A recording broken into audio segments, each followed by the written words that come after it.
Oh, hi everyone. So today we're going to start a new series of lectures, start off on a new topic. This will take us 3 or 4 lectures, kind of depending on the things I decide to talk about. And the topic is magnetism. And so we've been talking about electricity, and now we get to go on to magnetism, and later on we'll see how actually they're really the same thing. Okay? But for now, we'll kind of keep these things separate. And so magnetism does have quite a bit of information to it, and so it's going to be split up into a series of lectures, including, I think, also one of these sort of special lectures on magnetism in matter, sort of like we had electricity in matter. I think I'm going to try to also talk about magnetism in matter later on in more detail. But today we're going to start off much more simple. We'll see a couple of scary-looking integrals and so on, because if you remember how we started off talking about the electric field in terms of breaking up a charge distribution into pieces, figuring out the electric field from each of those little pieces, and then integrating to get the total electric field, we're going to do something very, very similar today for magnetism, before learning other ways of solving for magnetic fields in different systems.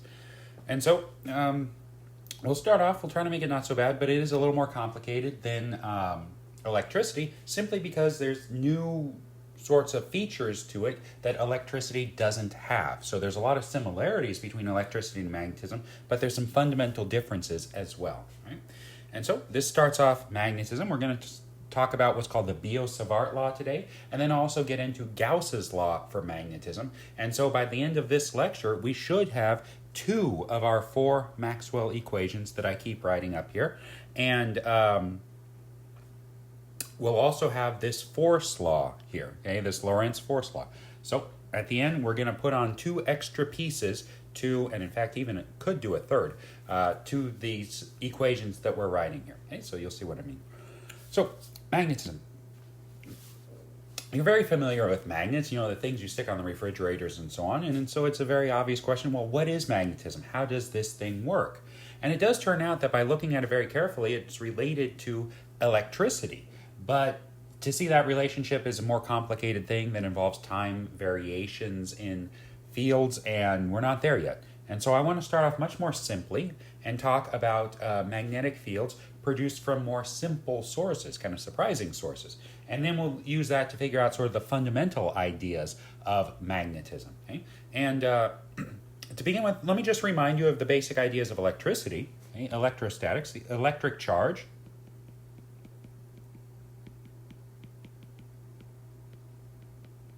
Suppose that you got some charge here, let's say Q, and suppose Q is a positive charge. Then you know that there's an electric field that radiates out from this thing. Okay? If this thing is static and standing still. Okay? Incidentally, are we ever going to talk about what happens when it's moving? Yeah, later on. Okay? Later on, because it turns out to get kind of complicated when it's moving. And in fact, the best way to do it is to wait until 103 when you learn about the theory of relativity. Then it's much more easy to write down, okay? But that's next semester. All right. And so you know that there's an electric field that radiates out from here, and that electric field, if you come over here some distance r away and ask the electric field at that point, then the electric field, as we've seen a million times by now, is just given by Coulomb's law, Q over 4 pi epsilon naught r squared r hat, where r hat, as always, is a little unit radial vector pointing away from that charge. And so this is our Coulomb's law. And it's very nice. It's very simple. Okay? It's just very much like the laws of gravity and so on, as we've pointed out so many times. And so you notice as long as you got an electric charge, you've always got an electric field. Okay? The electric field depends on how big that charge is and depends inversely on the square of the distance, and it points radially away from the charge in the case of a positive charge. If you want this to be a negative charge, you just turn the arrows pointing inwards. Okay, so it's got a negative divergence. Okay, Gauss's law. For the electric field, remember, Coulomb's law is only approximate. It's only true when things are standing still and have been standing still for a very long time. Gauss's law, on the other hand, for electricity,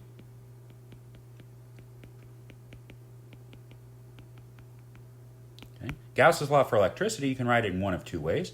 Integral E dot dA is equal to Q enclosed over epsilon naught. Or What's completely equivalent, the divergence of the electric field is rho over epsilon naught. Okay? Where you remember the integral of the charge density is equal to the enclosed charge. And we've talked about these so many times, I won't go over them again. Okay? Hopefully you know what these things mean by now. These things are exact. Okay? So this stuff is exact. Coulomb's law is only a special situation, a special solution to Gauss's law for point charges. Okay, stationary point charges specifically. Right? And so these things are exact. And so what I want to try to do is figure out something similar for magnetism. Okay, and it turns out to be kind of complicated because magnetism involves additional sorts of effects, additional sorts of ideas that the electric fields don't. Okay, and you'll see what I mean by that. And so it actually turns out to be kind of complicated to talk about what's going on with those things that you stick on the refrigerator and so on. So I'm going to start with a simpler situation, an electric current. Okay? An electric current from a wire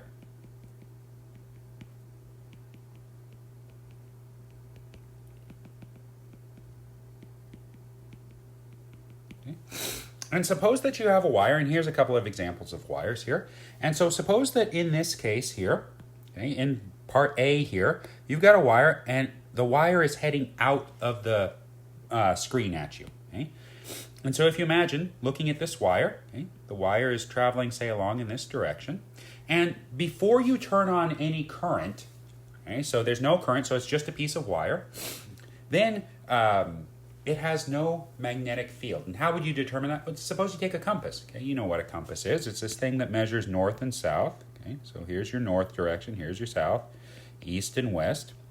The compass points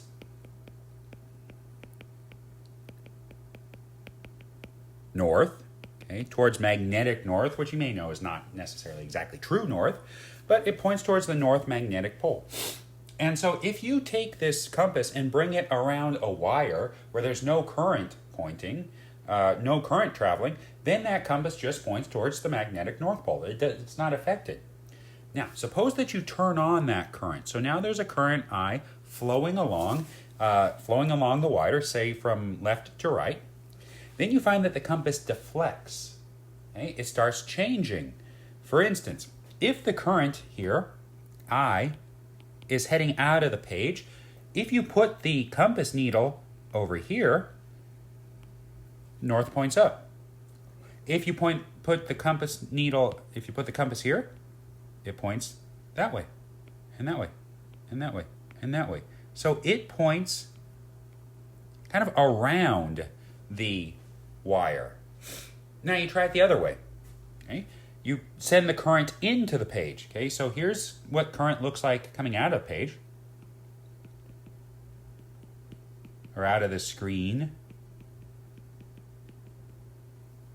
Okay. It's going to look like this. Okay. Into the screen,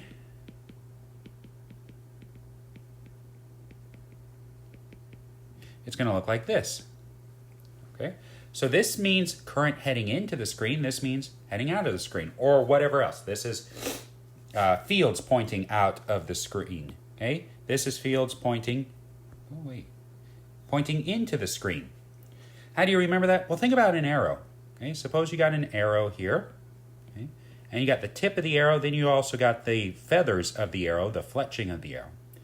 If you look at it from the front, you see the tip heading towards you. If you look at it from the back, you see the feathers heading towards you. Okay, so if it's heading towards you, you see the front. If it's heading away from you, you see the back. That's the idea. Right? So if you flip the direction of the current, then I think it's pretty easy to see, you just imagine it from the back, that the direction will also flip. And so what that means is that there's a magnetic field, because that's what compasses respond to, magnetism. There's a magnetic field that circles around this wire.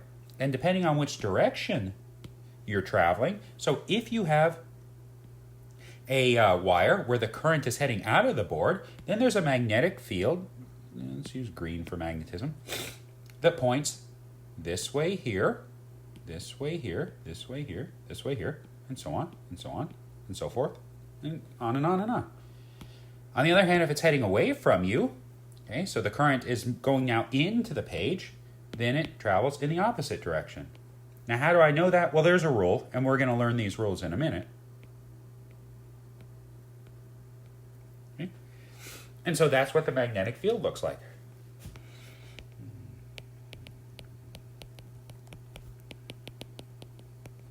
And if I go back here for a second, you can see this picture here in B. You've sprinkled a whole bunch of little bits of iron, which is very magnetic, and it responds very strongly to magnetic fields. And these little iron filings have gone into circles around here. And so these circles trace out the magnetic fields, okay? But the magnetic field also has a direction associated with it, and the direction is the direction in which the compass needle points. And so that means that the magnetic field has got to be a vector. Because not only does it have a magnitude, how strong it is, okay, and you can't tell from this picture, but the magnetic field is getting weaker and weaker the further away you get. But I mean, that makes sense. The further away you get from a wire, the less effect that wire should have. So the magnetic field has a magnitude associated with it, but it also has a direction associated with it. All right? Now, how do you figure out that direction? How did I know the direction here? Okay? So in this case, this is counterclockwise.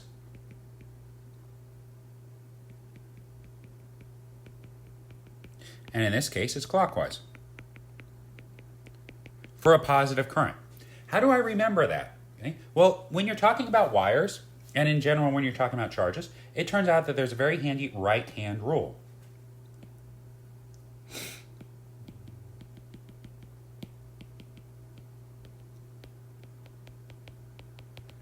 For currents. Okay? For electric currents. So, imagine that you got a magnetic field. Imagine that you got a wire, and there's a wire carrying a current I, just like this picture here. So there's a current I, which is heading up. Okay? It turns out that the magnetic field over here points out of the page, over here points into the page. Okay? Out of the page, into the page. And I hope by now you remember these ideas of symmetry, that the magnetic field should be the same as you move up and down along the wire, if it's a nice long straight wire. And so the magnetic field circles around the wire. And how do you know the direction? Does it go one way or the other way? Well, you imagine grabbing the wire with your right hand so that your thumb points in the direction of the current. And then your fingers curl in the direction of the magnetic field. Okay? And so that's for a positive current. And so if your magnetic field was if your wire is heading this way, then the magnetic field circles around in this direction. Okay? On the other hand, if it points the opposite way, okay, so that your current is heading down, then you grab it sort of upside down, and your field points the opposite way. Okay? So, nothing to it. Okay? Piece of cake. Now that I got the direction, how do I figure out what that magnetic field is? Well, it satisfies certain conditions. For instance, no current implies no field. So if there's no current, then there's no field produced by that current, okay, which isn't actually there. And so that's important. Why? Because in the case of the electric field, as long as there's an electric charge around, there's an electric field. Here, however, what this says is that if I don't have current moving through the wire, in other words, if the charges are not moving, then there's no magnetic field. That's important. So you know that the wire is overall electrically neutral. There's just charges which are flowing along in there. But there's just as many positive charges as there are negative charges in that wire. So overall, it's electrically neutral. It doesn't carry any net electric charge. But because the charges are flowing, that flow of charges, okay, the fact that the charges have a velocity is what gives rise to the magnetic field. Okay? So that's very important. So that tells you that the field has to do with the fact that charges are moving. Okay? So charges, let me write better. moving charges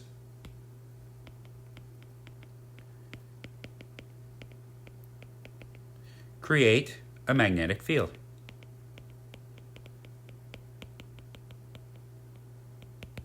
And again, that's very different than the effects of an electric field. An electric field doesn't have to be moving. An electric field, the charges can be stationary. You still got an electric field. Okay? Moreover, notice, the magnetic field is at right angles to the direction of motion. Okay? If the current is heading up, the current's heading up, the magnetic field points into the page over here, and it points out of the page over there. And so, the magnetic field is at right angles. Right? And so, we got to start putting all this together, because after all, you know that a current is really just charges in motion. And so, what is the magnetic field?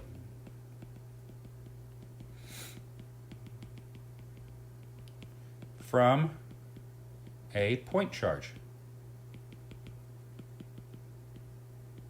or ball of charge, as we've always talked about. Well, it's a little complicated. Suppose here's your charge Q, and this charge is moving along with some velocity vector, in some direction. And you're trying to look at this thing over here, some distance r away. So here's you observing.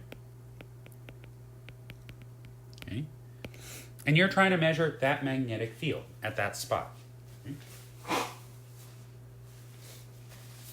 Well, what do you notice? Well, if this, say, is a positive charge, then from the right-hand rule, if you point your thumb in the direction of the velocity, which is the direction of the current, the direction in which it's moving, then the magnetic field here points into the page.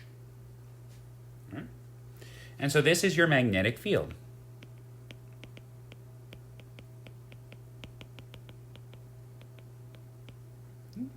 And I want to write down what the magnitude of that thing is. Supposing that this thing here makes some angle theta, and so we call this little r hat the unit vector pointing from the charge back to your eye. Okay? Well, what does it depend on? Okay? Well, if v equals 0, no field. Okay? If v equals 0, no field. In addition, because the magnetic field is at right angles to the direction of motion, if you measure the field in front of it, no field. Okay? No field here. So if the charge is heading directly towards your face, you don't see any field. And that makes sense. The field circles around the wire, circles around the charges. And because the field is circling around, if you measure it in front here, no field. Same thing if you measure it behind. Okay? No field. So it's all only got to be sort of directions at right angles that you get a bigger field. Okay? So if theta equals 0 or pi, 180 degrees, no field. Okay? If theta equals 90 degrees, pi over 2, or 3 pi over 2 upstairs, okay, up top, biggest field.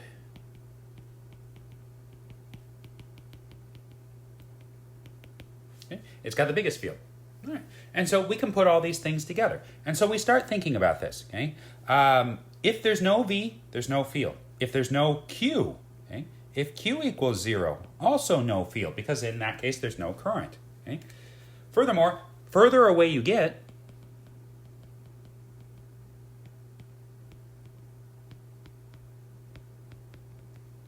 smaller the field. Okay? So these are observational things. Okay? These are observational effects. And I got to try to put all this stuff together to get some expression for my magnetic field. Which I know is there because I can measure it in a compass needle. Okay? So again, let me just redraw this. So here's my Q, heading in this direction with some velocity V. Okay? Here's the direction, here's R, with my little R hat and my angle theta here. And this is where I'm measuring the field. Oops.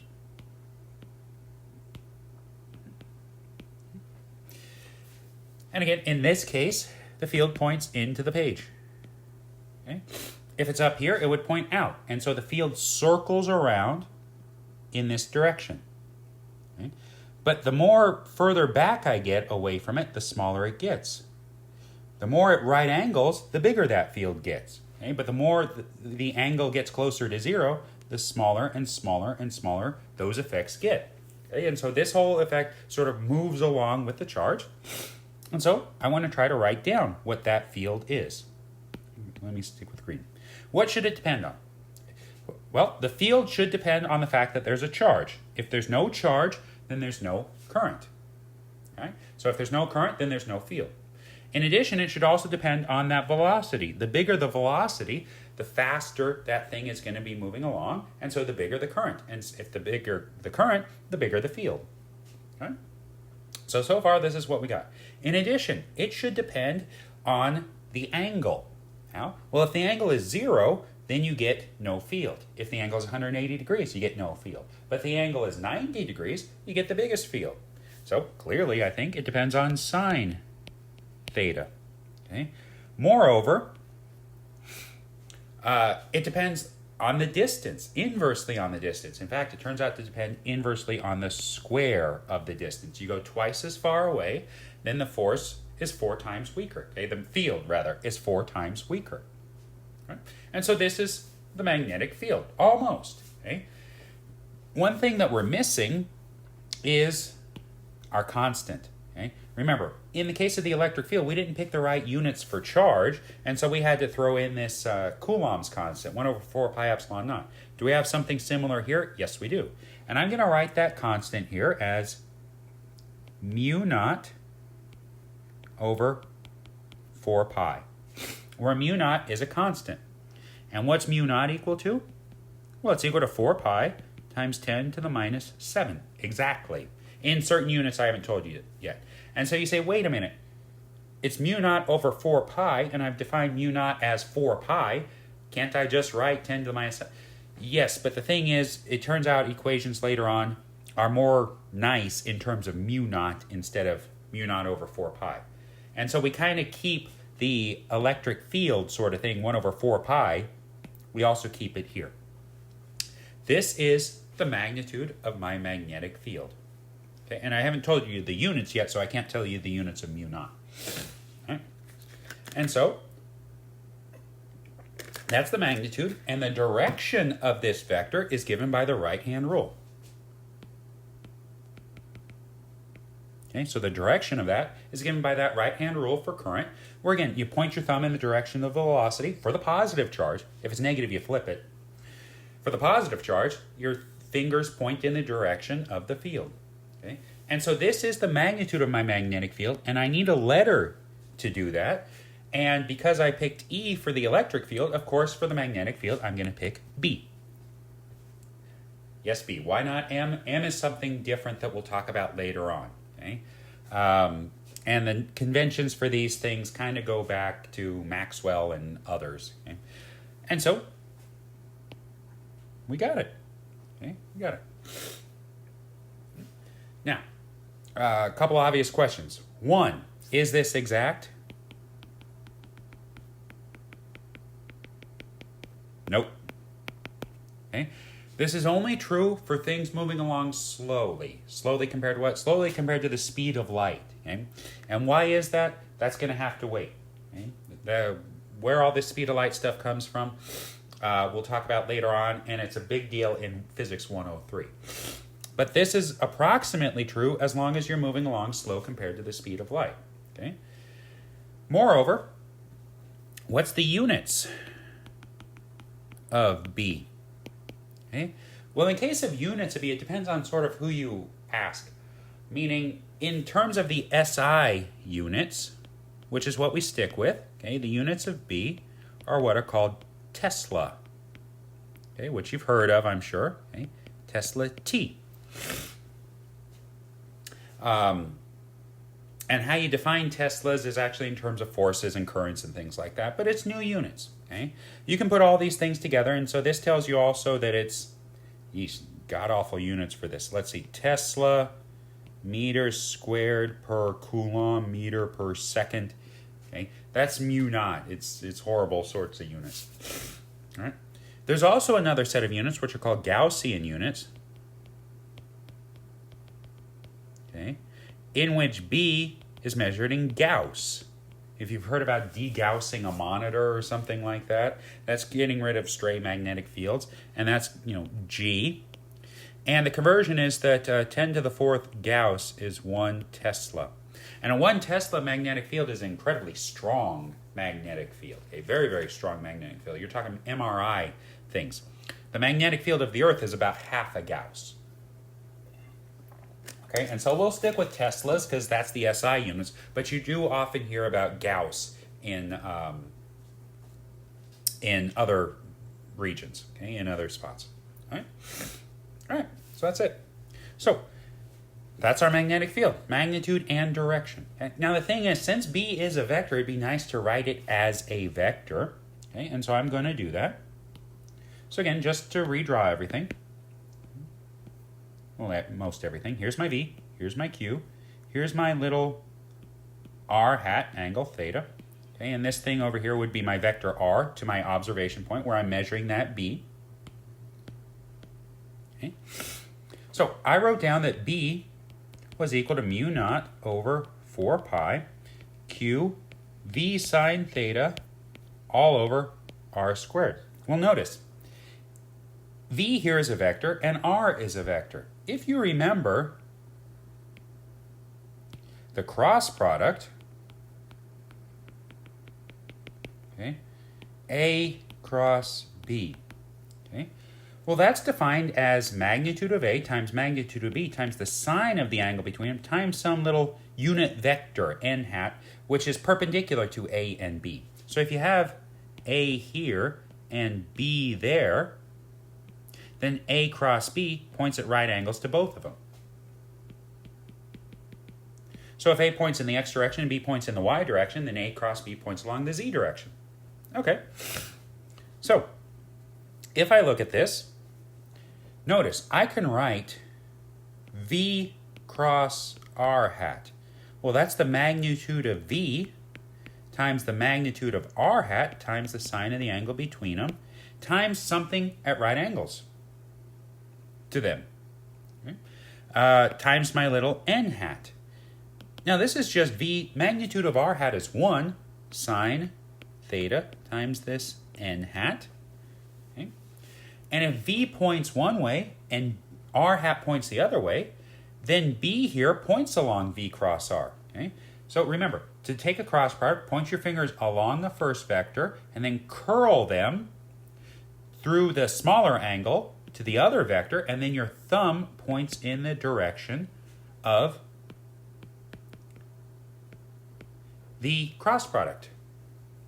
And so this thing here, V cross R, points along B. And so that means I can rewrite my B here in a nice form as a vector, which includes the magnitude and the direction. I can write B equals mu naught over 4 pi Q V cross R hat over R squared. Okay? That gives an approximate, but pretty good, expression for the magnetic field of a moving charge. Okay? Again, what does all this mean? It means exactly the same as this, with that idea of the direction coming from the right-hand rule. So if you don't like the full-on vector with a cross product, you don't have to use it. Hey, it's just nicer for notation. All right, so let me rewrite this again because it's important. So I find that B is mu naught over 4 pi, just a constant, times the charge, V cross R hat over R squared. This expression here is one way of writing what's called the Biot-Savart law. I think that's two guys, Bio and Savart. I don't think it's one guy. Okay? That's nice. Now, something just to notice, okay, something that might sort of just be playing around with algebra, but remember the electric field of this charge, let me rewrite it. change up the color. The electric field of a point charge would be Q over 4 pi epsilon naught r squared, r hat. There's a lot of this same kind of thing hidden in B. So maybe that means that I can write the magnetic field. This implies that I can write B as what? Mu naught epsilon naught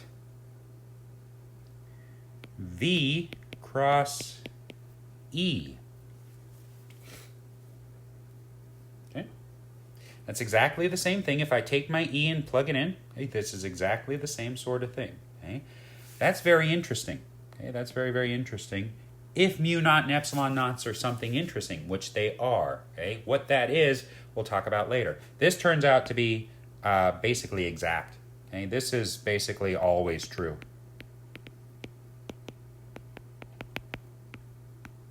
Okay, so this expression is always true. The expression for the Biot-Savart law isn't, but then again, neither is Coulomb's law.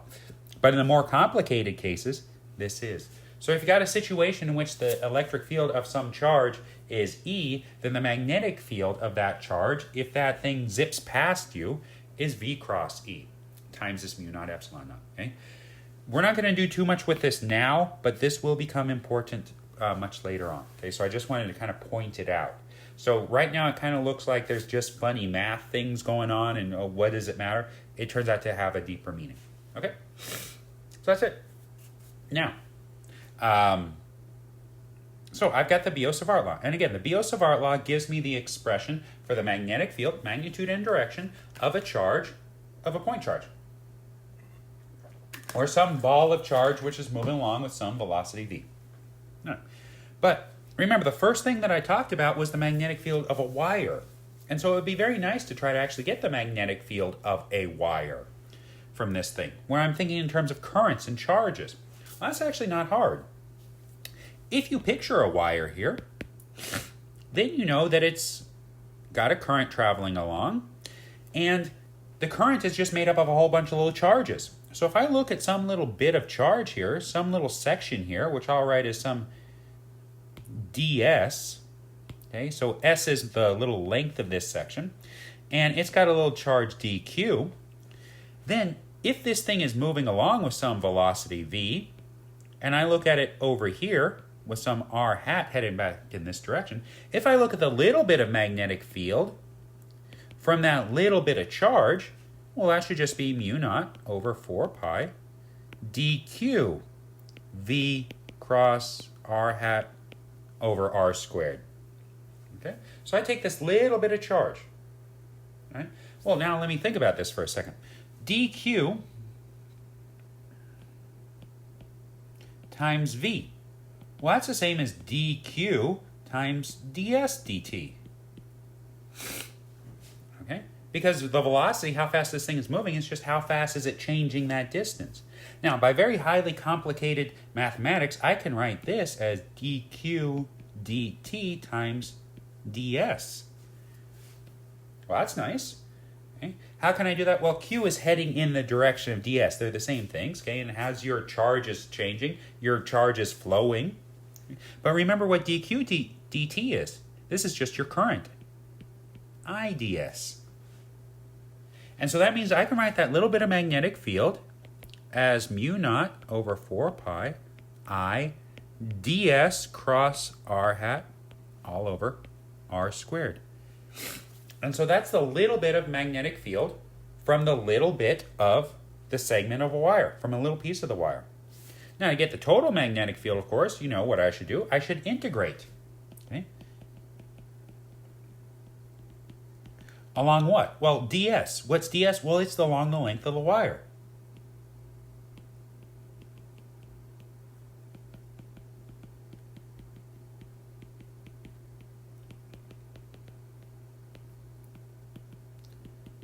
And so the magnetic field from a wire becomes mu naught over 4 pi. That's a constant. Now remember, I in general here is going to be constant along the length of the wire. What? You don't splice off. Okay, Kirchhoff's laws. So I usually can come out ds cross r hat all over r squared. And this is another way of writing that same Biot-Savart law, where I integrate along the length. Now this looks a little complicated, but we're going to do some nice examples. Okay. Another way of writing this is the magnitude would be mu naught I over 4 pi integral sine theta ds over r squared, where sine theta is the angle, well, it's the sine of the angle. If your current is heading in this direction and you're looking at it over here, you're measuring the B field over there, this is your angle theta. Okay? And this is your little segment ds. Okay? And then, of course, the direction would be given by the right-hand rule. Right? So either way is exactly the same sort of thing. All right? So again, this is the same Biot-Savart law.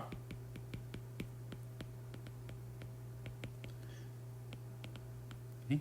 It's just this is done in terms of the currents, and which is usually a little bit nicer for figuring these things out in terms of wires and stuff like that. All right, so I want to do a few examples here, okay, 3 or 4, to show you how it works. Okay. So example 1. Suppose you got a wire that does this. Wire comes in, brings in a current I, and this stretches back to minus infinity, and then it loops around, and then keeps on heading off to positive infinity. And so this thing here makes a loop of some radius, let's say r, and the current is everywhere the same in here. And so I go to the center of this loop, and I want to know what's B right there, magnitude and direction. Okay, that's the idea. All right. Looks kind of complicated, but actually it turns out to be not so much. Okay. The magnetic field at that center should be made up of 3 pieces. Okay, I forgot to mention that the magnetic field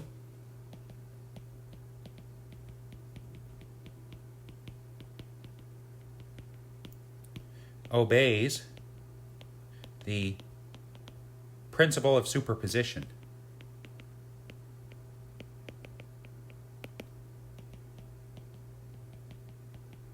In other words, B total is B1 plus B2 plus and so on. In other words, if you have several magnetic fields, then the total magnetic field is just the sum of those magnetic fields, just like for the electric field. Okay? And so that's important. Okay? You got to have that.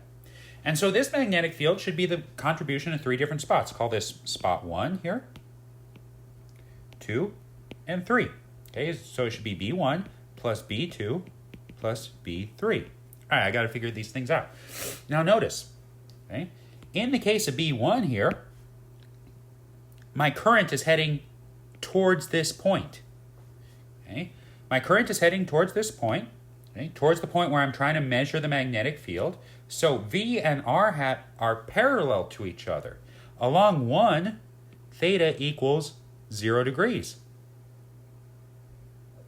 In the case of 3, theta equals 180 degrees because I'm heading to the right, but I'm looking back to the left.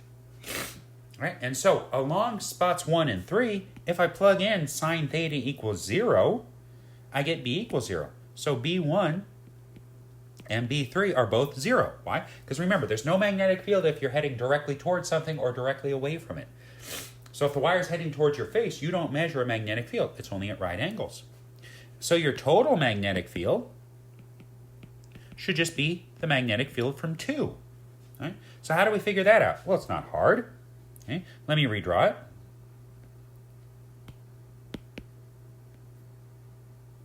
So again, this is a constant radius r. So I take a little segment here, a little tiny ds. And I write down the little bit of magnetic field from that. Okay? So the little bit of magnetic field here will be mu naught I over 4 pi times, well, let me just write it, sine theta ds over r squared. Now, a couple of nice things happen in the case of this nice circular loop. In this case, r is equal to big R. Everywhere along this loop, the radius is constant.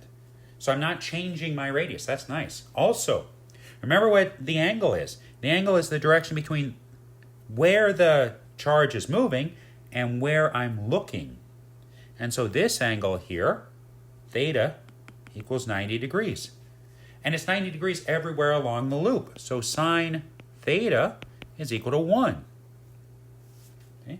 And so because of that, my expression for my magnetic field, my little bit of magnetic field in that second region here, which is where I care about it, is going to be mu naught I over 4 pi times r squared times ds. Again, I'm just drawing it this way. Okay, radius r, where the current is heading along in this direction. That's the magnitude of my magnetic field from the little tiny section here, from the little tiny ds. Okay, but I don't want the little tiny section, I want the whole thing. You know what I do? I integrate. So B2 should be, what's constant? Mu naught is, I is, because I'm not branching off, 4 pi, the r squared is also integral ds. Okay. Now this ds, what's that? Well, it's just the length of this loop. And so integral ds should just be 2 pi r divided by 2. Okay, it's half of a circle, and so that's just pi times r. Okay. Now, if you want a more mathy way of doing it, you can express the ds here in terms of a little d theta. And so your ds is r d theta, such that integral ds is r integral d theta from 0 to pi, because you're only going through half of this circle, and so that also gives you pi r. Okay, so that's fine too, but it's nice to actually know what it is you're calculating instead of just relying on math. Okay, and so the B2 then in magnitude is mu naught I over 4 pi r squared times pi r, and so you get that B2 is equal to mu naught I over 4 r. That many Teslas. Okay, what about the direction? Well, the direction will be given by the right-hand rule. Since the current is traveling along clockwise, the magnetic field points into the page, and so B, if you like, is minus B k hat. Okay? Taking I hat this way, J hat that way, and K hat out of the page. And so I throw in a direction. See? Nothing to it. Okay, that was easy. Right? So anytime you got these little curved wire pieces, it's very, very simple. Okay? All right, so we'll do a couple more examples of this type. Example 2. Suppose you got a whole closed ring of radius r, and the current is going, let's take the current going in this direction this time. Okay, so the current goes counterclockwise. I want to figure out the same thing. Well, I think maybe you can kind of get a sense of how this is going to work. Let me take first let's figure out the direction. Okay. In the case of the direction, if you imagine grabbing the wire with your hands, your fingers inside the wire will point out. Okay. If you draw this from the side, the magnetic field does something like this. Okay. If your current is heading along in this direction, it points up here and down there. It kind of looks like a donut shape. And so I know the direction. So my B should be some B k hat. Where again, k hat comes out of the page. All right. So now I just got to figure out the field strength. Okay, so again, I take a little tiny segment here, a little tiny ds. And so the little bit of the magnetic field is going to be mu naught I over 4 pi, sine theta ds all over r squared. Again, along here, along the entire loop, little r is equal to big R, and sine theta is equal to 1. Why? Well, they're always tangent to each other. R hat points in towards the center, and the velocity, the current, points tangent to the radius, and so you get these. And so that means that dB should be mu naught I over 4 pi r squared times ds. And again, to get the entire field, you just integrate.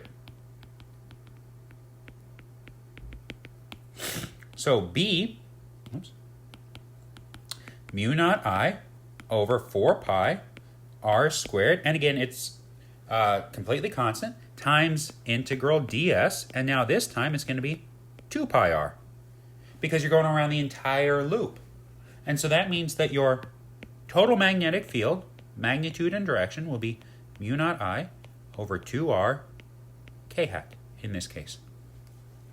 See how it goes? Nothing to it. So you can start doing more complicated sorts of problems, but always the same sort of idea. Okay, so I'll just indicate sort of how they would go. Maybe you got something that looks like this.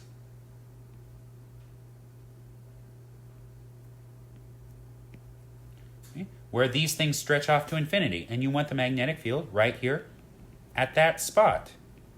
Okay, what do? Well, these pieces here along 1 and 3, okay, if this is part 2, 1 and 3 don't contribute because they're pointing directly towards B. Only 2 contributes. Okay? And then what if you do something more fun? Curve back on it.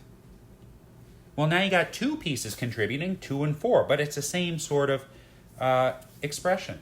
Okay? So you can start thinking about this. Okay? And suppose maybe this isn't 90 degrees. Maybe it's some angle phi or something like that. See if you can figure out how to do that. It's not so hard. Okay? So you can work out all kinds of nice things from this same sort of idea. And it's nice when you got these curved pieces because then all the angles go away and all the radii are nice and constant and so on. Okay? All right. Here's another fun one you can try. Okay, something like that. Okay? Or something like this, okay, and so on, where you're working out the fields here. Now, if you want the field over here, that's complicated, but we're taking simpler cases, okay? So you can work out each of these sorts of expressions, okay? See if you can do it. It ends up being not hard. Now, what about more fancy situations, okay? What about example 3, a long, straight wire. Suppose you got this really long wire here, okay, stretching off from to positive infinity from negative infinity. All right. You can do a short segment, but remember, it doesn't really make a sense to talk about a short segment of a current. Current's got to start and stop from somewhere, and I mean, usually you get these closed loops in order for the current to flow. Okay? But we're going to take the long straight wire. So, suppose I come up here some distance, let's say, I'll call it Z, some distance up here, and I ask, what's the magnetic field right there? Magnitude and direction. Okay? Well, you know what that thing looks like. The magnetic field circles around. And so let's take the case that the current is heading in this direction. Then the magnetic field is going to circle around, okay, coming out of the page up here, going into the page down here. So it circles around in this direction. Okay.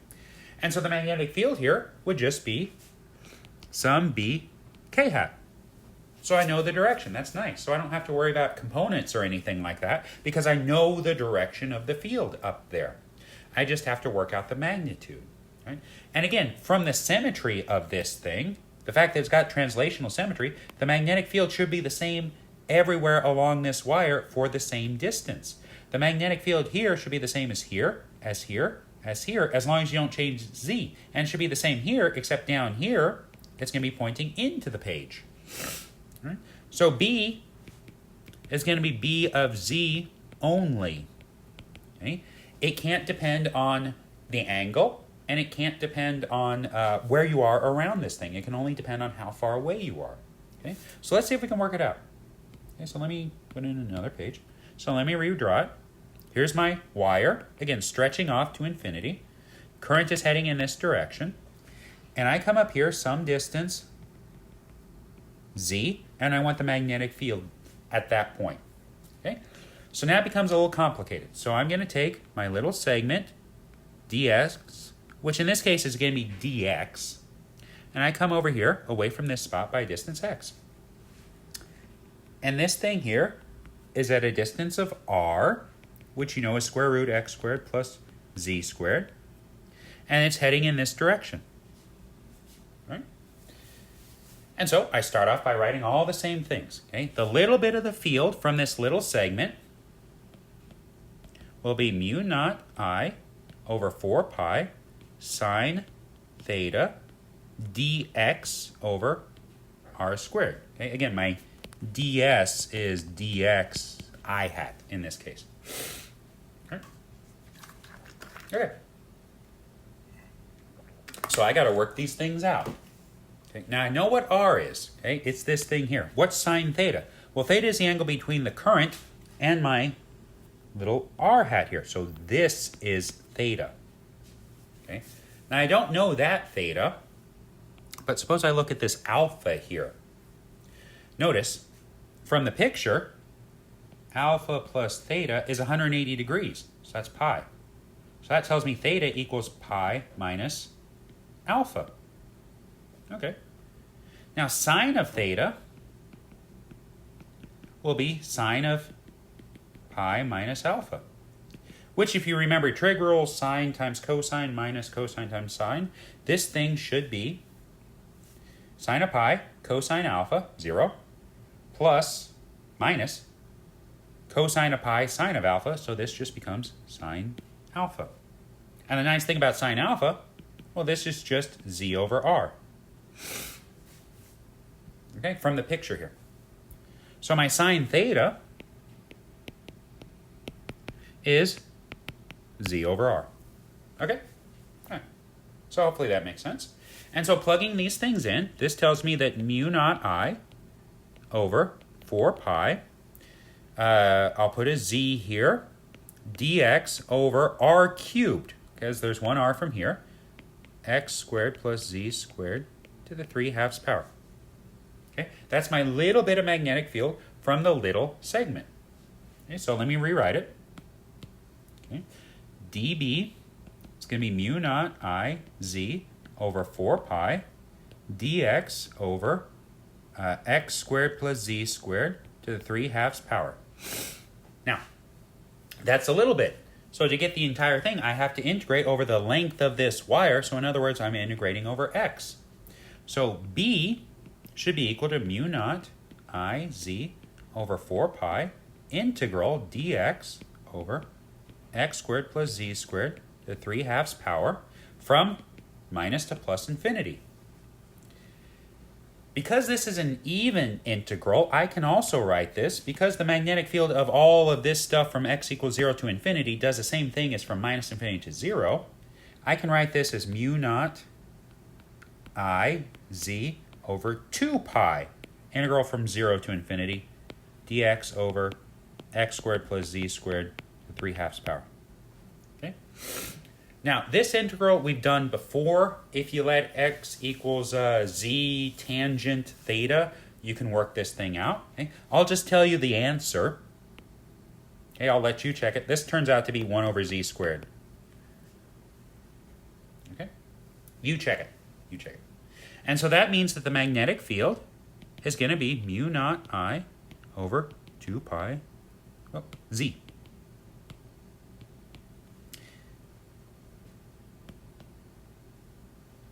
Okay, that's the magnitude.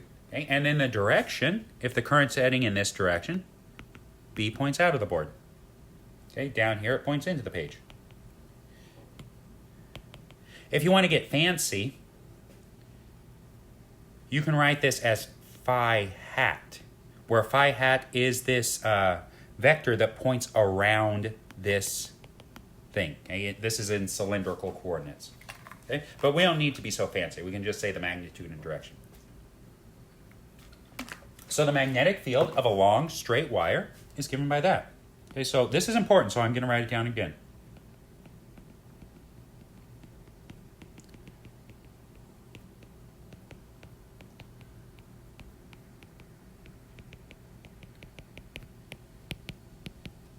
Okay, so just to draw it, suppose you come out here, I'm going to relabel it as R. Suppose you come over here a distance R away. The magnetic field circles around, and it has a strength of mu naught I over 2 pi R. Okay? Yeah, I changed from Z to R, that's fine. Okay? But notice, the magnetic field does circle around, and at a given distance, at a given radius, yeah, it's always a constant value. Okay? Okay? B is constant on each of these loops. But notice, the magnetic fields do form closed loops. They don't spread out. They don't diverge. Okay? And so that's going to be important later on. All right. So just as an example of this thing, suppose you look in your walls. Okay? You look in the walls. Those wires carry electric current. And some people get very scared about living next to power lines and things like that. And they say, oh, you know, fields and stuff like that, we should be worried about these things. I want to work out what's the magnetic field in two cases, A for walls and B for power lines. Okay. In the case of walls, let's suppose that let's say that I is about 10 amps. And let's suppose that the distance away that you are, let's say 10 centimeters. Okay? That's roughly about the distance back that the wires are in the walls. And then for power lines, well, this is much higher. Okay? Let's say that's, I don't know, in fact, it's higher than 100 amps. But the radius here is, let's say, 10 meters. Okay?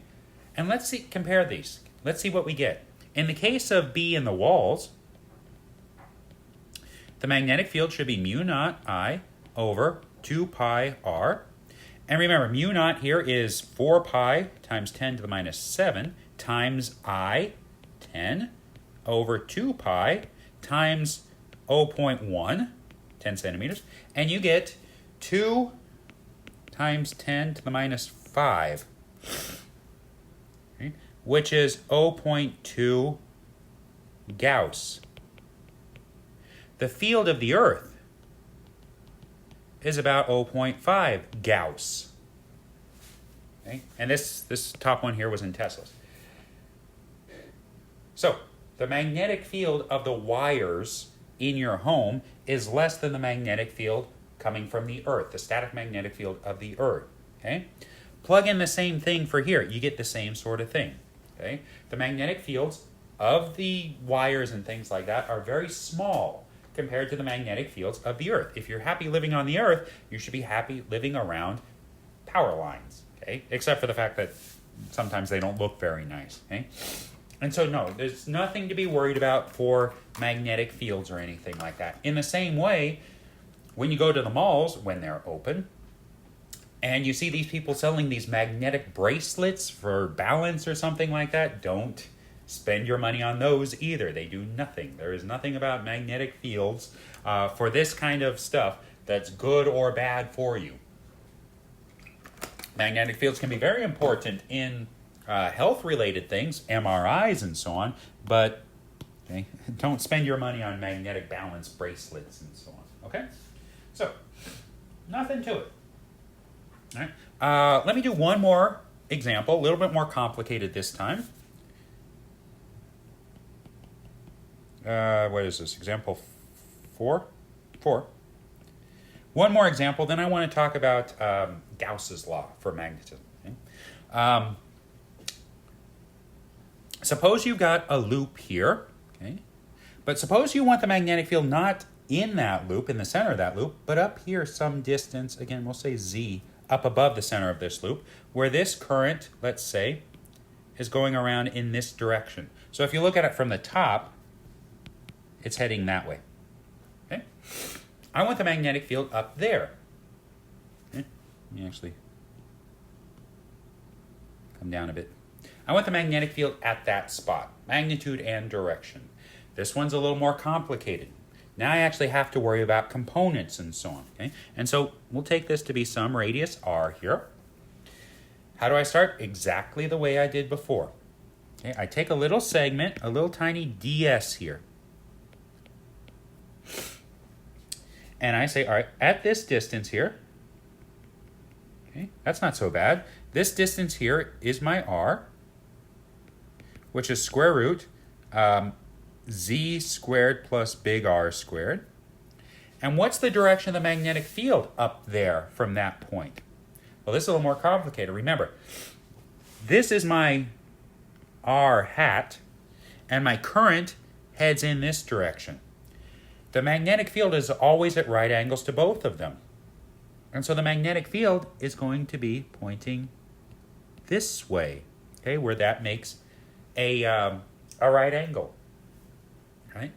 So that's the net magnetic field from here. if you draw it sort of from the side, okay, here's your current. Your current heads into the board, let's say, and your radius here points up this way. So R cross, so your R hat, well, V points into the board, V cross R hat. So if V points into the, I'm trying to draw it in a good way. So if V points into the board and R hat points up in this direction, the curl from V to R points in that direction. I'm sorry, not the curl, the cross product. V to R points in that direction. You convince yourself of that. Okay? This is always going to be at a right angle to this thing. Notice we saw exactly the same thing here. Okay? In this case, V, drawing it from the side, V points, say, into the page here, and R points in that direction, so V cross R points up. Okay? So again, you think about it in terms of the cross product. So V points in, R points that way, B points up at that spot. Okay, so that's it.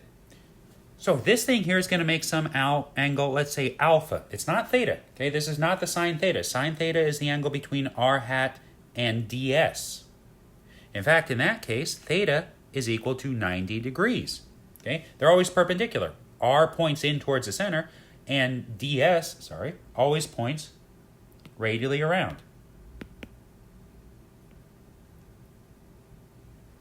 Okay, so theta is 90 degrees everywhere on here, but I got an alpha.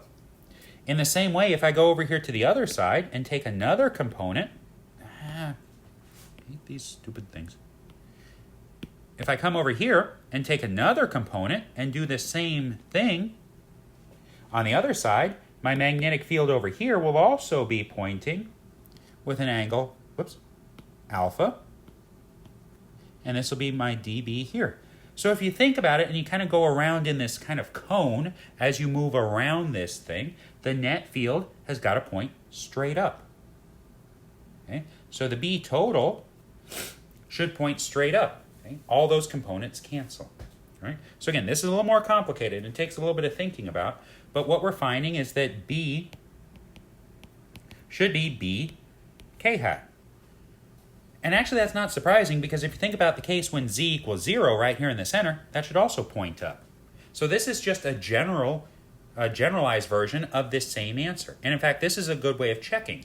When z equals 0, do I get back that expression? Okay? So I know it points up, and so now let me write this thing down. The little bit of magnetic field from that little segment. Notice now, I want the z component. Okay? I want this vertical component, not these horizontal. These ones will cancel off. I want the vertical component. So dBz should be mu naught I over 4 pi times ds, let me just write it, sine theta all over r squared times, now I got to worry about components, because the horizontal components of this cone thing cancel off here, but I want the vertical component, so that's a cosine alpha. Okay.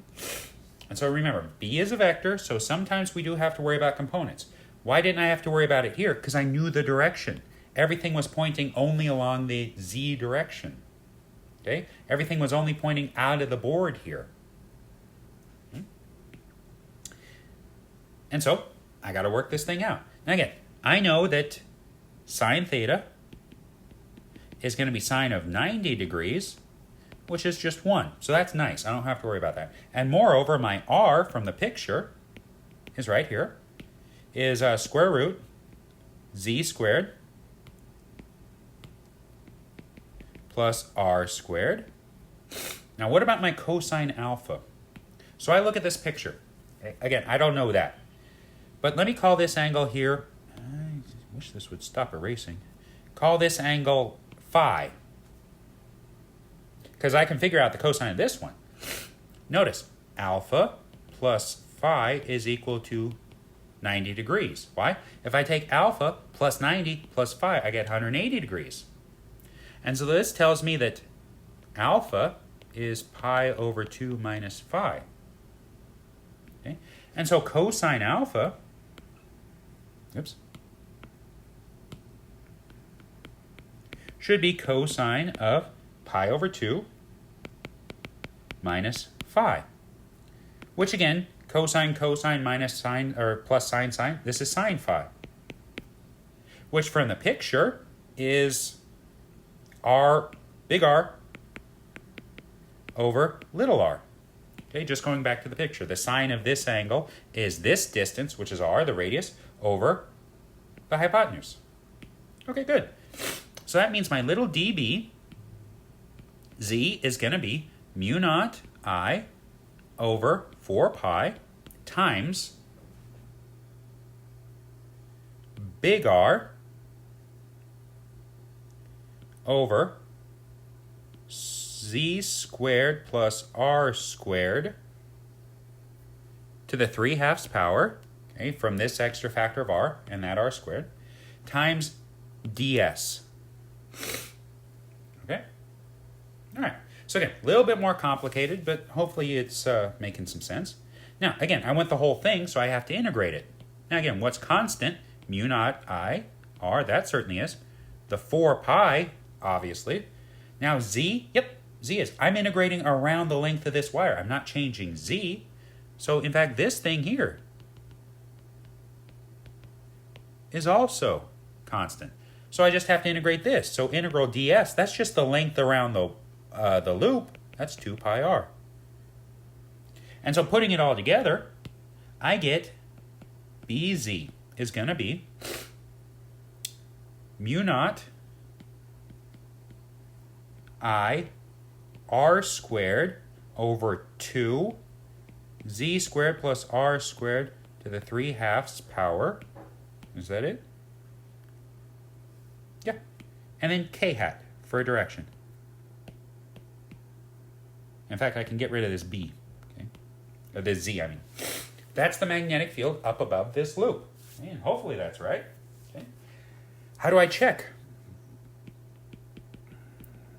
Okay. When z equals 0, then I find that b is equal to mu naught I over 2r k hat. And so this would correspond to being at the very center of the loop and figuring out what b is. But I did that. I did that way back here. And notice it's exactly the same answer. So I can trust that. I can do that right. Okay. What about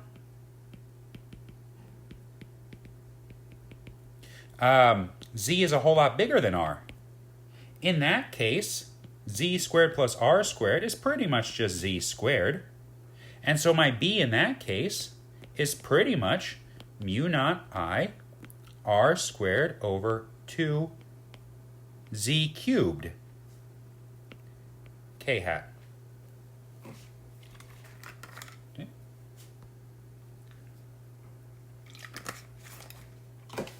This, okay, might look a little bit familiar. What you're finding is that the field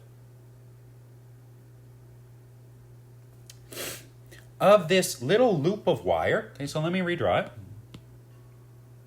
Okay, so now you've got a little loop of wire here, and you're at a big distance away. Okay, big distance z compared to the radius here. So in fact, it's much difference. Okay. What you're finding is that the magnetic field in that case becomes mu naught I r squared over 2 z cubed, which I'm going to write this way. Mu naught times I times pi r squared over 2 pi z cubed. Why did I do that? Well, remember the electric field of a dipole.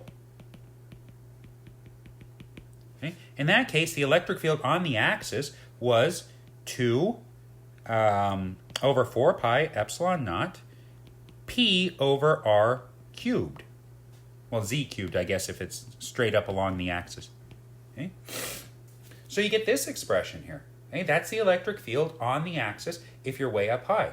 And so this is very similar. Okay? If I write it the same thing, 2 mu naught over 4 pi times I pi r squared over z cubed.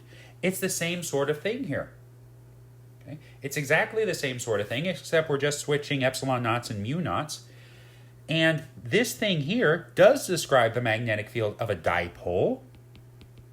Okay? And so now instead of a dipole being a positive and a negative charge separated by a distance, P here was, remember, Q times D, we get a magnetic dipole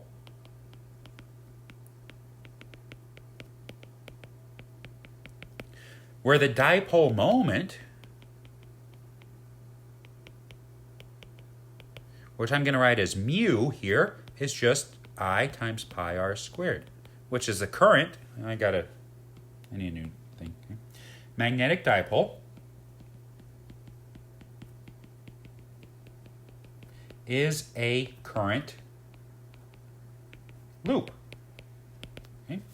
So you get these little current loops, and these are your magnetic dipoles, and the dipole moment, magnetic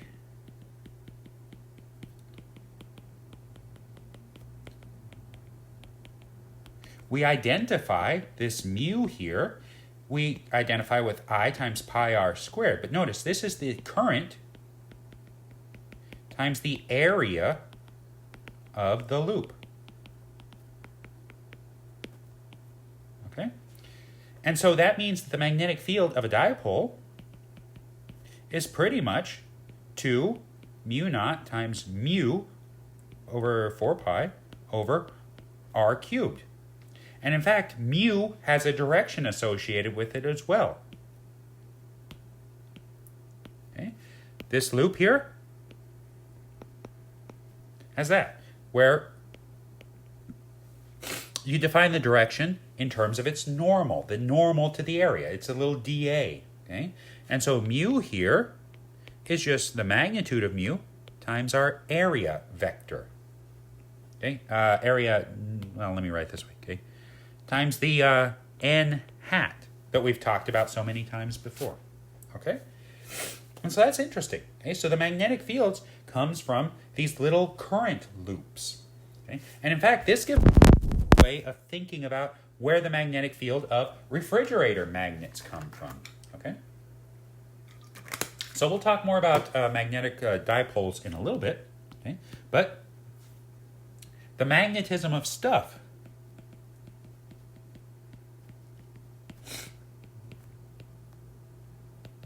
And by stuff, I mean things like refrigerator magnets and so on, okay? Because after all, we've been talking about how magnets come from currents and so on. But when you hook up when you attach a refrigerator magnet to the fridge, there's no current there. There's no batteries. There's nothing running there. And so where does that come from? Well, there is current. Remember, stuff is made of atoms. Okay? And in the case of atoms, you can kind of sort of picture these things as having this nucleus here in the center with electrons going around. And these electrons, they form little current loops.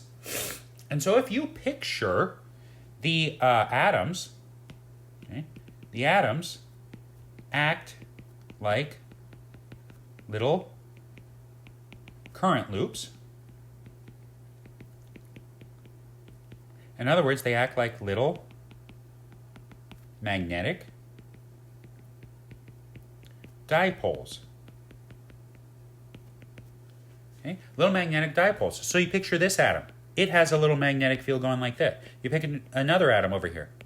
It has a magnetic field going like that. And so in any stuff, you've got a bunch of little magnetic dipoles all pointing in a given direction. Okay? All pointing in randomized directions for the most part. Okay? Most stuff has randomized magnetic fields, dipoles. Okay? They're all randomized. Why? Well, it's at a certain temperature. You got thermal motion. And because of the thermal motion, that means they're all pointing sort of in random directions. And so because of that, most materials aren't going to be very magnetic. Not going to be very magnetic because the overall magnetic field of this thing here is basically 0. Okay? Because they all kind of tend to cancel out. But you could get some materials where the dipoles point more or less in the same direction.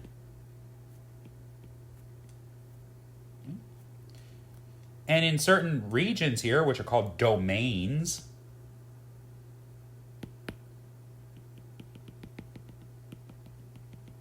they all tend to line up. Magnetic domains.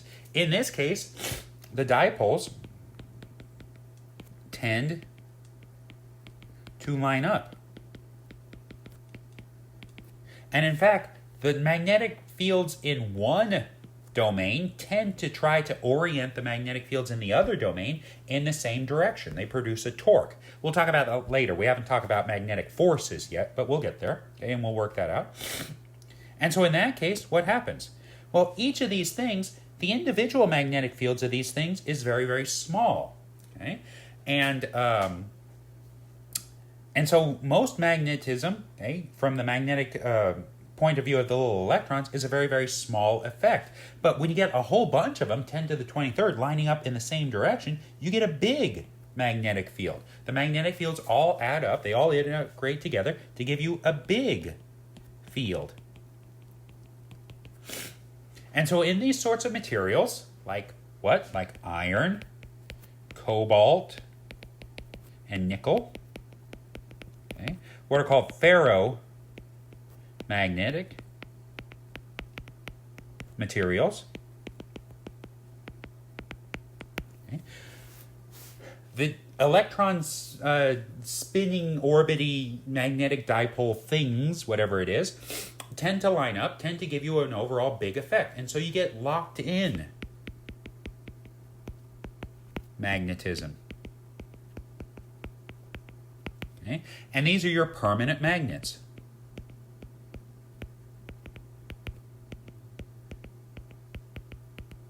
Okay? Permanent I put in quotes because suppose you don't like the magnet. Suppose you want to demagnetize it. What can you do? Heat it up. If you heat these things up too much, the electrons get all randomized and jiggly around, and then you get back this sort of randomized dipoles, and you drain the magnets. Okay? Now, it is possible by cooling the magnet back down to reorient these things, okay? But in the meantime, you could sort of break a magnet that way. Okay?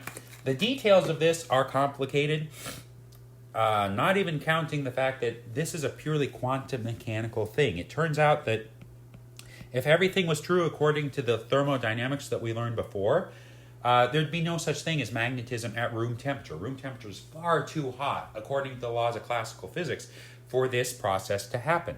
But it happens nonetheless. The real explanation is quantum mechanical.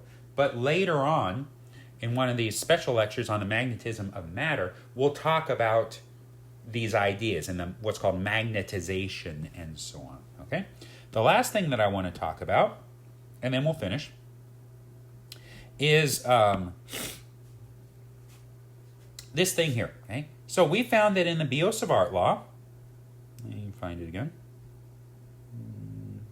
The Biot-Savart law here, that we can work out a magnetic field as we worked out the electric field before by breaking it up into a whole bunch of little pieces, figuring out the contribution from each piece, and then integrating to get the total electric field.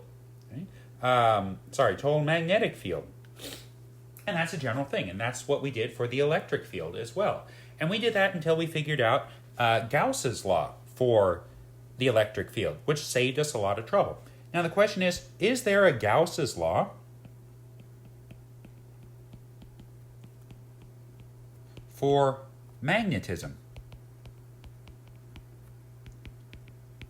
Yep, yes there is. Okay? And so we should be able to define Gauss's law for magnetism in exactly the same way. I should work out the magnetic flux, okay, simply by replacing E with B. So the magnetic flux integral E dot dA will just become integral B dot dA. What's the flux of magnetism through some surface. And so if I get my magnetic field that looks something like this, and I pick some surface here, some area, well, then the magnetic flux through that area, phi magnetic, phi B, is just integral B dot dA. Okay, nothing to it. So now I think about Gauss's law, and in that case, I'm supposed to take the magnetic flux through a closed surface.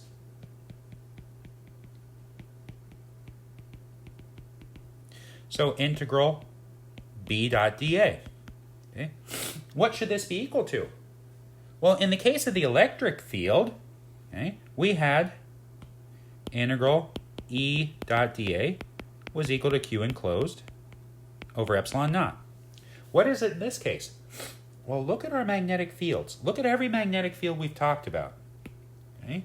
Here's a magnetic field of this long straight wire. Notice, it's circling around. It's not diverging. And so if I was to draw some Gaussian surface around this thing, in the form of, say, a cylinder, which is the obvious choice, no net flux. Nothing's passing through there. Okay? There's no magnetic fields, okay, spreading out. Any magnetic field that you got forms closed loops. Field goes like that, like that. And so the magnetic field, say, of a dipole, okay, let me draw this dipole again. This little dipole, this little current loop, what does that magnetic field look like? It looks like this. Okay, magnetic field of a dipole.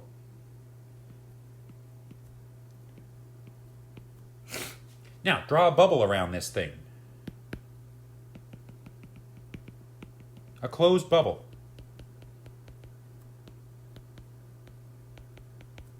Phi B is equal to 0. Whatever field exits this bubble goes right back in again. Magnetic fields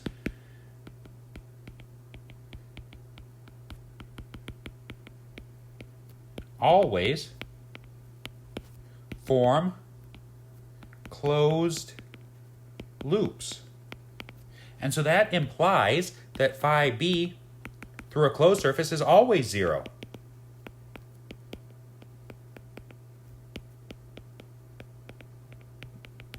Okay. So in other words, integral B dot dA is always identically equal to 0. Now, it wasn't here. I mean, here, if this is an open surface, sure, you can have a flux passing through there. But for a closed surface, there's no net magnetic flux, ever. And this is true for any surface.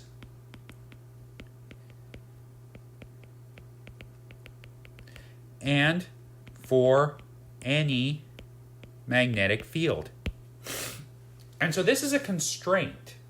Okay? This is something that says that no matter what magnetic field you write down, it always has to have 0 net flux through a closed surface.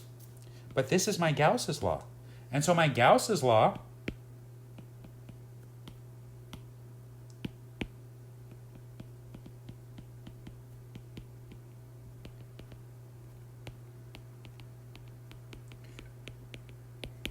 integral B dot dA is equal to 0. Okay? Again, this is a constraint. Okay? No matter what magnetic field you write down, it has to satisfy this condition. Okay? And so what that means is this is true, but it's not very practically useful for solving problems because every magnetic field has to have this property. And so we can't uniquely define a magnetic field in terms of that. We need some other way of working it out. Okay? We'll talk about that other way next time. But Gauss's law does tell us something very, very important. Okay? This is the integral form.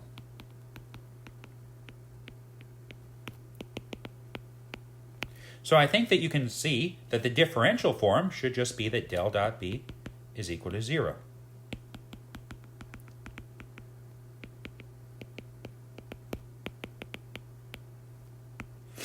There's no net divergence of the magnetic field. And again, that makes sense. If the thing forms a closed loop, it's not spreading out. Okay? It's circling around. And so the magnetic field sort of curls around, but it doesn't diverge. Okay?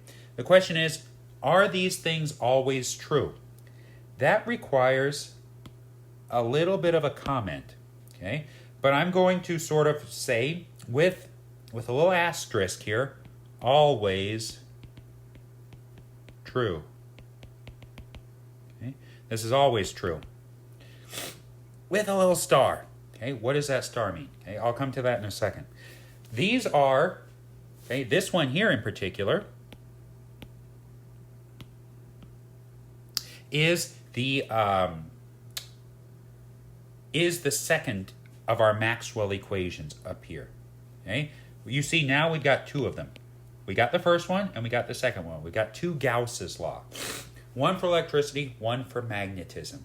And so we're putting things on here. And so this is something that is always true. And again, these two things are completely equivalent to each other. Okay? Now, this asterisk, what does that mean? Well, think about this. In the case of electricity,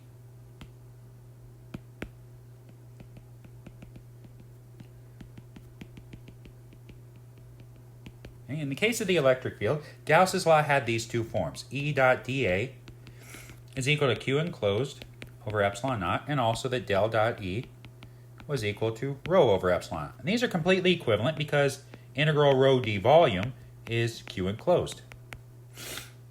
In the case of the magnetic field, what we're finding is something different.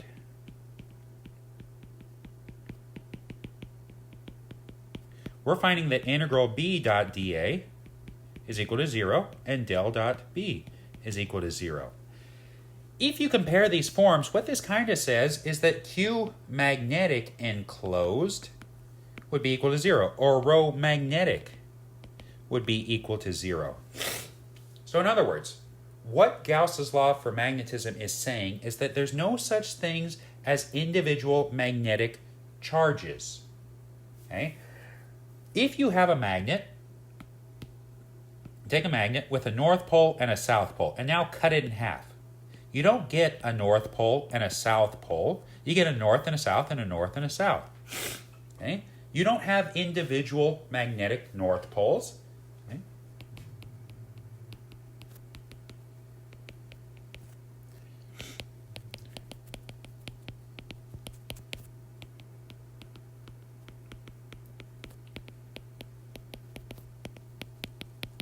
And south poles. Okay? You don't have these individual magnetic north poles and south poles. It always comes in pairs.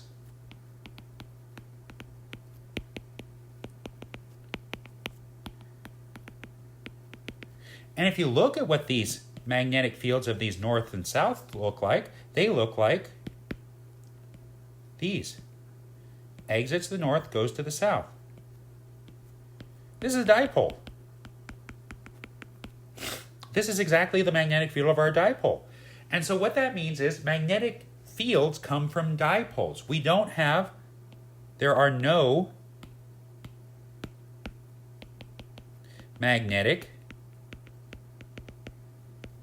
charges. Another way of saying that is no magnetic monopoles. We don't have individualized magnetic monopoles. That's what Gauss's law is saying. Okay? So no magnetic monopoles. Do we have electric monopoles? Sure. What's an electric monopole? A proton, an electron, something that carries just a positive charge or a negative charge. A single positive charge or a single negative charge. Magnetic fields don't do that. They don't carry individualized magnetic north poles or magnetic south poles. They just carry the loops. They form the closed loops. This is what Maxwell's equations are saying. Okay? So Maxwell's equations don't, for the magnetic field, don't give us a unique way of specifying the magnetic field from the B field alone, but they do tell us something fundamental about the universe, that we don't seem to see any magnetic charges, any magnetic monopoles. Now, is that true? Okay. That's actually an experimental question. Okay. Do we see any magnetic monopoles? Okay. And the answer is not conclusively no. Okay. We haven't seen conclusively any evidence of magnetic monopoles. Okay, there was one experiment in the 80s that kind of looked like maybe there might be something, but it's never been reproduced, and it was more sort of just consistent with what you would expect a magnetic monopole to look like.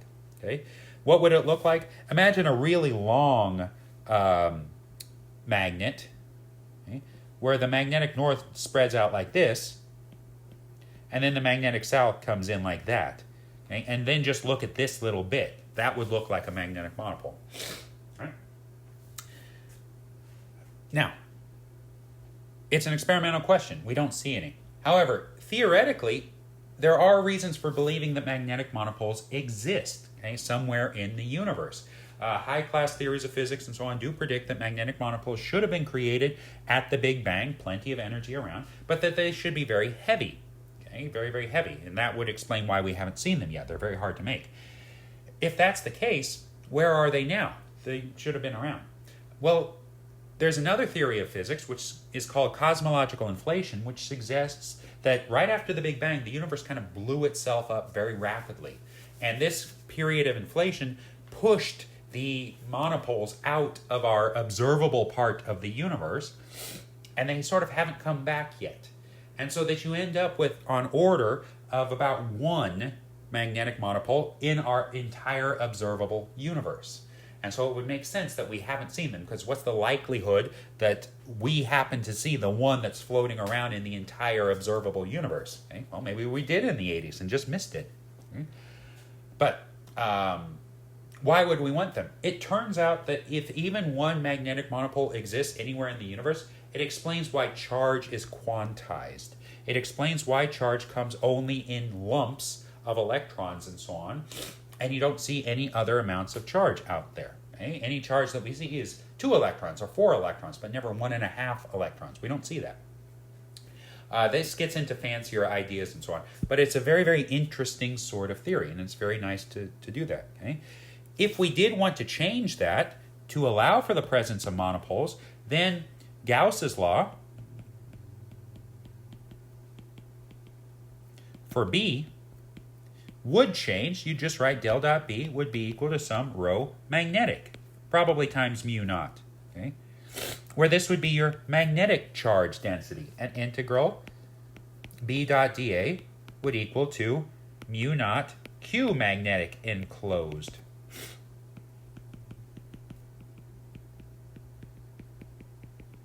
And so it would be very easy to change. And in fact, some of the other Maxwell equations would have to change too, but we haven't talked about those yet. So it would be very easy to change these things. And so it's not a question of it being tough in terms of magnetism, in terms of mathematics and so on. It's just experimentally, we don't see them.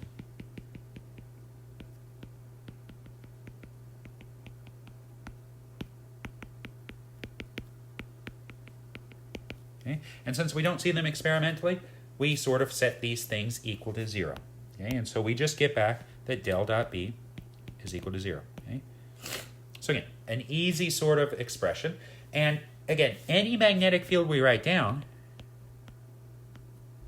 okay,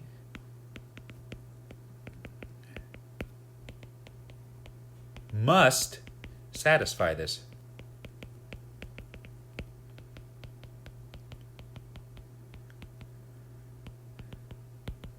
Okay, has to satisfy this constraint. Okay. So again, what that means is Gauss's law is not going to help us to figure out magnetic fields in different circumstances. It's just a way of checking that the magnetic field that we wrote down is a good one. And so is there another way of working out magnetic fields in nice situations? Yeah, there is. Okay? But it's not going to be through Gauss's law. Okay? That's going to be through what's called Ampere's law.